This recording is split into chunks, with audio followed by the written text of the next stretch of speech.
All right, we're back. Auburn Live Show. Appreciate everybody joining us. AuburnLive.com. If you're not a part of the community, please go join. It's we're growing like crazy. So AuburnLive.com. I'm Justin Hokanson. With me is former Auburn safety, football player, columnist for AuburnLive.com. Pretty much Mr. Do Everything. Rob Pate. Rob, what's up, man? Hey, how are you? Worried? Good. How about that? How about getting out on a good foot there? Getting out on a win. It was weird, like looking at the schedule. First time, it was kind of weird to think about. It's the first time since October 30th of last year that you've left a game with Auburn winning a football game. Yeah, I know it's a long time, but it feels good to win again. I mean, I've been on the other end of games like that where we should have lost to App State my junior year at Auburn, where we began a new season with Tommy Tuberville. And so we had the scare of our life against a team that was similar to Mercer at that time. So, I celebrate all wins. Yeah, I remember that. It was a Ronnie Daniels late touchdown, right? Yeah, that was when Ben Leard took the job from Gabe Gross. Yeah. Well, let's just start there. Let's just talk about the quarterbacks, dude, because we followed fall camp. We know it's an issue. We know that there's not a guy that's just head and shoulders above, anybody at this point. Finley has to be really disappointed with how he played. Now Robbie Ashford's getting more snaps. I mean, what do you make of the situation as it is right now? I mean, do you think it's a situation that is on the right trajectory to play itself out to be a good thing for Auburn, or is this on a path to not good things? What's your take on this thing? I mean, I wouldn't say it's a path to nothing good. I mean, anytime you have a quarterback come in and look as good as Robbie did, that's nothing but positive. And I hate that he couldn't do that in the offseason. That he couldn't take the steps necessary to secure a job before game one or game two. It's obvious that the coaching staff wanted to bring other guys in from other programs and challenge TJ for that position. And really, those guys just didn't do a good enough job to get it done. I mean, I was witness to that in scrimmages and saw it with my own eyes. So, it's a credit to TJ for battling those guys and not going down without a fight. But also, the onus is on them to go win a job, and they didn't do it. I think a lot of people knew that this would be a game, and I think this coming up week will be a game where Robbie looks really good because Robbie's going to be one of the best athletes on the field. That's not going to be the case. He won't have that luxury when Penn State walks in, when you start getting into SEC play.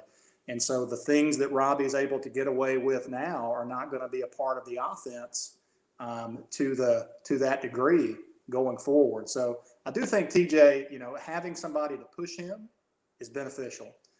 He's got to take care of the football. I mean, you can't walk out of games down 2-0 in turnovers and expect to walk out a winner. You're only going to do that against the Mercers on your schedule, and there's no more of those. So, I mean, I think it's ultimately good to have somebody that can come in and be that guy and can compete for that job and maybe potentially take that position over. But Robbie's going to have room to grow. TJ's definitely got room to grow. And, ultimately things will hinge on how much growth they get as this season goes forward. Yeah. And I'll say, look, I mean, I wouldn't count out Zach Calzada yet. No, I don't think anybody is. Yeah. You can't. I mean, there's the experience that Calzada has. You can't replicate that. He's been successful in his one big games. TJ hasn't done that. He's a guy that, he threw a lot of interceptions last year, but he also rose to some big time moments. So he's got it in him. But again, the onus was on Zach Calzada to come in and win that job, and he couldn't do it. In fact, he couldn't even get into the mix as the backup. So, It's all going to depend on what's going on between their heads, how these guys handle adversity, how they relate to being the guy that gets fewer snaps. Can he build up his reps in another way? Can he stay involved with the team? Can he still keep that continuity with receivers? Those are the things that you just don't know. I mean, that's kind of has to be ingrained in the player. And I don't know him well enough to know who has that and who doesn't. I know Zach did a lot of it in the offseason, and I know he had a good rapport with a lot of these receivers. But there was just something off with him in camp. I don't know what it was, but he'll definitely have to improve mentally from being demoted, essentially. Yeah. And he'll have to get whatever physical things are ailing him to improve for him to have a chance. Yeah. Yeah. There were some things going on, I think, before that first scrimmage that, we don't have to really get into it, but physically, I don't think he was 100%. I'll say that. And so, anyway, it'll be interesting to see because you really got San Jose State, and then, Penn State comes to town. So, what do you try to figure out the next week? Do you feel like you've got to get Zach Calzada a drive in this game? I mean, if you look at what you saw from TJ Finley and Robbie Ashford, it'd be hard for me not to go, how can we not give Calzada a drive and get something on film with him? I mean, is anybody just ready to put the bank account on either one of these guys? Like, I don't know. I mean, it's if there's an injury to Finley, then what? If you want to do a two quarterback system, if Finley were to go down, well, Zach's now your 2 quarterback system with Ashford. So I don't know. It'll be interesting to see what happens. They got one game to kind of figure some things out. I think it'll be a little bit more. I don't think it'll be as vanilla against San Jose State as Mercer. I think you'll see a little bit more, but I think it's definitely a good idea to get Zach, get him a series, give him 2 series, because some guys are just gamers. Some guys, when the lights come on, they turn it to another level and they play in a way that you never would have imagined. And for guys that had to compete for a position where they were wearing orange jerseys, totally different than when the bullets are flying. So I think you see that some in TJ with some of the decisions that get made in a scrimmage where he knows he can't be hit versus in a game where he knows he can. The other thing that I think is imperative is you got to give Robbie, you got to give him the full playbook when he's out there. I mean, he threw it some, he ran it a lot. I know he can make the throws when they're predetermined and he's got one-on-one situations. I want to see Robbie read a defense. I want to see him drop back and have to go through progressions and throw some intermediate throws, throw some balls with touch, rifle some into small windows, and just see how he operates when that system. But now they had TJ doing more of that, Robbie doing less of that. So Robbie didn't really have the opportunities to make the bad decisions that TJ did. I'm ready to see him put in that position to see kind of how he handles that as well. Yeah. That'll be interesting to see kind of what goes on. I think it's a big week. I wrote on the website, I said, look, I mean, this week in this game could very well determine the starter against Penn State. I mean, given the current state of things, and TJ opened that door. TJ was the starter, and he opened that door with 2 interceptions. If he doesn't do that, then we're not talking about this like we are. But he opened the door, and Ashford made a couple of plays, and so now you got to go, okay. And it's really more indictment on Finley. I mean, Ashford kind of did what you thought he'd do, made a couple of plays. It's more an indictment on TJ and his 2 interceptions. That can't happen against Mercer. 2 bad decisions. Those were concerning. Those weren't a tip ball. Hey, that's not his fault. Those were concerning for start 1 right out of the gate to the guy you named the starter. Those things were concerning. What else did you see against Mercer? And obviously look at the quarterbacks. I mean, everything else was pretty, they ran the ball, they stopped the run. Anything stand out to you in that game? From a positive standpoint, I thought that Cam Riley stood out. I mean, how could he not? Yeah. He seemed like he was all around the ball, had a great game, looked the part. I questioned that a little bit, just seeing him in the scrimmage. He's so long. Sometimes from a leverage standpoint, that can actually be a disadvantage. I thought he played great. I'll be interested to see how he plays against better teams. From just a concerning, I'm not really sure what the philosophy was around this. The lack of rotation along the defensive front. Mhm. I kept waiting to see Jeffrey Emba come in. I kept waiting to see some of the transfers come in, and just didn't see a ton of it. They kept sending the same edges out there, rotated the tackles a little bit, but not much. Those guys played a lot of snaps. They did. And I just, talked about that on the site. That was like Morris Joseph Jr. played. Matter of fact, I got it right here in front of me. Morris Joseph Jr., for instance, is a guy that we heard a lot about as a really quality reserve guy. He yeah, played 6 snaps. yeah, Eugene Asante played 5 snaps.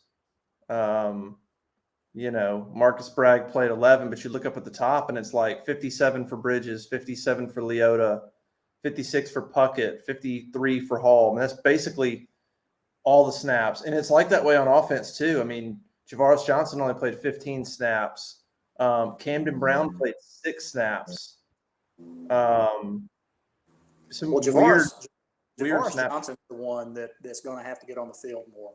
When Yeah. when we were able to watch scrimmage, he was uncoverable. And Yeah. every time I was asked if there was a guy that I thought TJ or any of the quarterbacks would develop an early rapport with, that's the guy that I mentioned, because he can just get open. And too many times we've had games where he's had the opportunity to make big plays, and he's come through quite often. So, like seeing him out there. I know that Dawson is very similar, and they like his playmaking ability. But again, Javaris he's a guy that, given the opportunities, he's maximized them. And so I think he's earned the ability to get out there and see if he can make plays. But, a guy like Landon King, I mean, you hear so much about him and his ability and his matchup and, just the prowess in the red zone and that kind of thing. And then he doesn't even touch the field. Those things happen. I get it. But, I know that's disappointing for those guys too. I mean, you got a special player. The last time he was on that field, he made a sensational catch in an overtime setting against your arch rival, and then he doesn't play. Trying to work those guys into the fold. Yeah, Landon will get his opportunity. I just don't know when, and I'm not sure. Yeah. It'll be the right situation, right time. Yeah. I'm sure. I know he wants to be out there more, but he's not quite ready to be out there as a receiver. But he is a situational guy. Javaris has moved back to the starter at that H position ahead of Dawson now heading into week 2. So he should get more than 15 snaps. I mean, 15 snaps. He touched the ball 6 times of those 15. But yeah, I mean, I think there's the snap counts is something I mentioned too. Like Camden Brown played 6 snaps. I mean, that was odd. And so that's got to change this week, man. You got to get, like, Morris Joseph Jr. needs to play 15 snaps, or Camden needs 12 snaps. Like, so some of these guys need more snaps. Then you get into Penn State, and some of your key guys, whether it's reserve, some of your key second string guys are only going to have a handful of plays under their belt. And that's not a good recipe with this schedule. I mean, it's about to turn into a gauntlet. So I'm just really surprised. But at the same time, they're your first 2 games. So it's like you kind of were in a position of, well, I mean, we can't just right out of the gate play the backups, I mean, so you got to get them in there. You got to get all these guys snaps, but you need to try to save their legs when you can. And maybe San Jose State is that game where you try to work those guys in a little bit more. But that was one of my big sort of takeaways, was kind of just looking at that curiously as what went into some of those decisions. I mean, Eugene Asante is still getting into the mix, but just 4 snaps. And it was just, those were real. I mean, Shed Jackson was on the field at the end of the game. I mean, Capers and Brown are his backup, and Capers and Brown, I think, combined for 10 snaps. I mean, it shows That's how I felt. That's how I felt in my last spring game, man. My last spring game as a senior, I'm like, I'm out here at the end of the game, man. I've played like 50 games at Auburn. Why am I still out here? But no, I agree. I mean, you got to get those guys. You got to trust them. I think that's what it boils down to. At some point you have to say, we've repped this enough. We believe in these guys enough. We brought them into here. We put them in this position. Now let them go out there and see if they can get it done. And I think they're still just trying to develop that. And, they'll get there. I like the way defensively we tackled. I thought that's another positive from this. We didn't miss a lot of tackles. Guys seem to really hold their assignments. I've heard some people kind of complain, well, we didn't have a sack against Mercer. That's terrible. Mercer moved the pocket. I mean, those guys, half rollouts. He was a moving target the entire time. So I don't think that that's going to be a big deal at all. So I think defensively that there's a lot to like. I think offensively, it's just going to hinge on quarterback play and how well we can run the football. Yeah, they San Jose State obviously is Auburn's next opponent. They beat Portland State by 4 in the opener. Portland State had 7 sacks. So I would think Auburn's going to get a few more sacks against San Jose State than Mercer. Mercer had a pretty good game plan. I wasn't super impressed with Auburn's secondary game 1. And what's funny is I said that. I wrote in one of the storylines on Monday morning, I said, hey, the secondary needs a bounce back week. Like, I just didn't think they showed much. There was obviously they gave up 2 passing touchdowns. They gave up, I think Mercer was 8 of 9 on third down passing. Not all, I think 5 were first downs, but they're completing the ball. Just that group didn't seem to be aggressive. And then we talked to Brian Arson on Monday afternoon, and he absolutely says the same thing. Says, yeah, there's room for improvement there. They need to get better. I want, when the ball's in the air, we need to be competing for the ball. And so that was kind of one of that group we talked about in the offseason, I think has athletes, but I didn't think that that's a group that's going to lock anybody down. But need to see a little bit more out of them. Caden Bridges is new in there. But Simpson, Pritchett, and Kaufman are experienced players. And so I think that group will get better as the season goes on, but wasn't super impressed with them in week 1. I mean, if you think about what you got coming down the line, a lot of improvements got to be made with that group when you start getting into some of the passing offenses in the SEC. So that's a group that now I was looking at it first thinking maybe linebackers. I don't know what Cam Riley is. I don't exactly know what Steiner is. Now you see Cam Riley, and now look at the secondary, and now my attention sort of goes to the secondary and says, okay, that's a group now that they need to, and that could have been Schmedding. That could have been a real soft coverage. It could have been a lot of, hey, just, let's just work on the base stuff. But they're going to have to be a lot more competitive when the ball's in the air. Yeah, I think that you hit it right there when you said you think it may be Schmedding. I think against that opponent, you're cognizant as a defensive back to just not give up the big play. You want a team like that to have to earn everything they get and march all the way down the field. Don't make penalties. Don't turn the ball over and execute against athleticism that they never see. And so, I get the lack of being creative there. But yeah, at the same time, those guys do have to compete, and they should play to a standard. I think Keontae Scott's the guy that's kind of the guy that's going to rise back there in that secondary. As he gets to learning this defense, he's got all the tools. I'm still not 100% sold that we can lock down a really good receiver without a consistent pass rush. And I think he probably has the tools to be able to do it better than anyone. So we'll see how his development goes, but I have a lot of hope for how he plays. I've really liked seeing what, the things that I've seen out of him. But, what you just said is right about, what's coming up. You saw the experience, having experience at quarterback and what it can mean for a team. I watched Penn State's game and watched that quarterback look like he looked terrible the whole game. Yeah. And then when it mattered the most, he marches his team right down the field in consecutive plays and puts them in the end zone with less than a minute left to win a game. And I believe that game was on the road as well. So, you got a team that's got a quarterback that believes he can do it, that's already beat Auburn. They've already gone on the road this year. They've been in a tough environment. You better have your defense operating at peak capacity, and you better have defensive backs that are ready to compete, because a savvy quarterback will find the weak link and he'll attack that all night long. Yeah. All right, before we get out of here, Pate's Perspective is coming Friday. It's every Friday morning at auburnlive.com, which is just kind of your sort of a preview of the game / kind of where your head's at, I think, with this team. Without giving too much away, obviously I think you're still working on what that's going to be, but just a quick teaser, a quick hint of maybe what might be in there, where you think this team is at after week 1, positive, negative. Is anything changed after week 1? Do you think any differently about what the team can or can't do? Yeah. No, I think if you read the first installation, then you know that I was positive just for believing in the kids that chose to come back and play another year for Coach Harsin. And, I think that they have a level of maturity and togetherness and, just discipline that we lacked. You think about in the last couple of years, all the dang targeting penalties we've gotten. And look, I'm not a fan of the targeting penalty, but we've had some silly ones.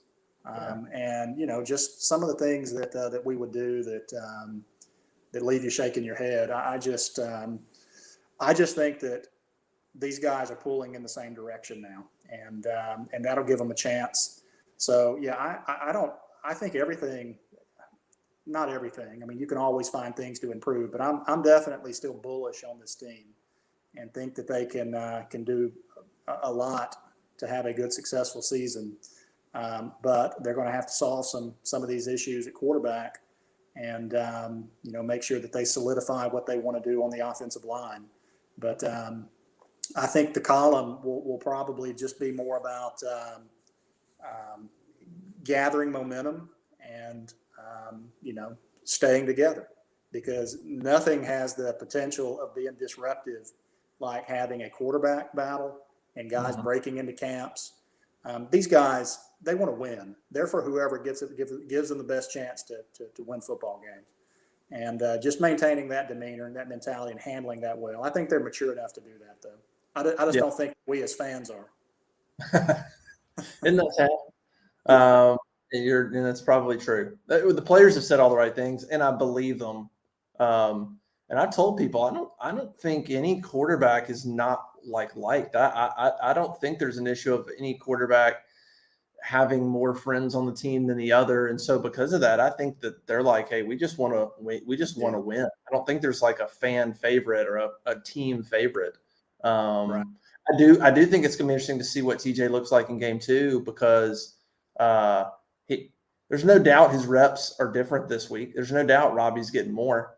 So I'm curious what TJ's attitude. Think about it. He fights, he wins the job, right? You win the job, you get a graphic, all that, 2 interceptions, reps change. You're real quickly, he's probably not happy. And now it's his own fault, but it just, now you got to wonder where his head's at. Yeah, but that's the difference though between where we were last year and where we are this year, in that if Bo Nix had 2 interceptions or had a poor game, he knew he wasn't going to be benched. Now they brought somebody in to try to push him and solidify the backup role and have somebody prepared moving forward. But TJ doesn't live with that same luxury. And so I think that has the ability to really push him in a way that we haven't seen.